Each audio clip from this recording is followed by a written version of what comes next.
ராணுவத்தினரின் கட்டுப்பாட்டில் உள்ள தமது காணிகள் முழுமையாக விடுவிக்கப்படாமைக்கு எதிர்ப்பு தெரிவித்து கிளிநொச்சி பரவிப்பாஞ்சான் மக்கள் ஆரம்பித்த கவனஈர்ப்பு போராட்டம் இன்றும் தொடர்கின்றது.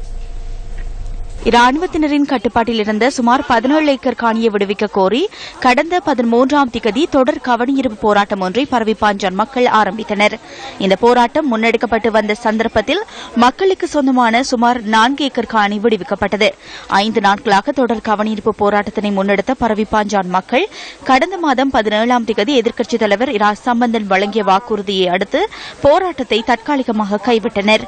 எதிர்க்கட்சித் தலைவர் வழங்கிய 15 நாள் கால அவகாசத்தை அடுத்து நேற்றைய தினம் இராணுவ வசம் இருந்த சுமார் 3.5 ஏக்கர் காணி விடுவிக்கப்பட்டது.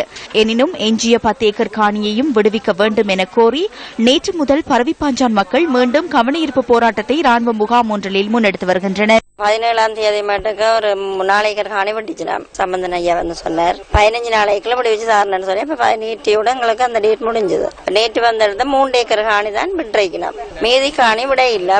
எங்கள்ட காணியும் விடணும்னு சொல்லி நாங்கள் இப்ப மீண்டும் கவனஈர்ப்பு போராட்டத்தை ஆரம்பிச்சிருக்கிறோம். ஆனா எங்கட காணி எங்களுக்கு கையளிக்க மாட்டுக்கு நாங்கள் இந்த இடத்தை விட உழம்ப மாட்டோம் இருக்கிறோம். என்ன சம்பந்தன் ஐயா சொன்ன உறுதிமொழியின்படி எங்களுக்கு இந்த காணியை இந்த கிழமைக்குள்ள விடுவிச்சு தர வேணும். விடுவிச்சு தரும் வரைக்கும் நாங்கள் இதுல தொடர்ந்து இந்த போராட்டம் செய்து எங்கட காணியும் விடுவினம் சொல்லி நாங்க எதிர்பார்த்து கொண்டு இதுலயே இருக்கிறோம். ஆனா எங்களை காணி முழுமையா விடுவிக்கும் வரை நாங்கள் இதுலயே தொடர்ந்து இருப்போம் என்பதை சகல தரப்பினருக்கும் எங்கட சம்பந்தன் ஐயாவுக்கும் நாங்கள் இதை தெரிவித்துக் கொள்கிறோம். இதேவேளை இராணுவத்தினால் விடுவிக்கப்பட்ட காணிகளில் இருந்து இராணுவத்தினர் தமது உடைமைகளை அகற்றும் காட்சிகளையும் இன்று காணக்கூடியதாக இருந்தது. கிளிநொச்சி பரவிப்பாஞ்சான் பகுதி மக்களின் இந்த போராட்டம் தொடர்பில் மீள்குடியேற்ற அமைச்சிடம் நியூஸ் ஃபர்ஸ்ட் வினவியது.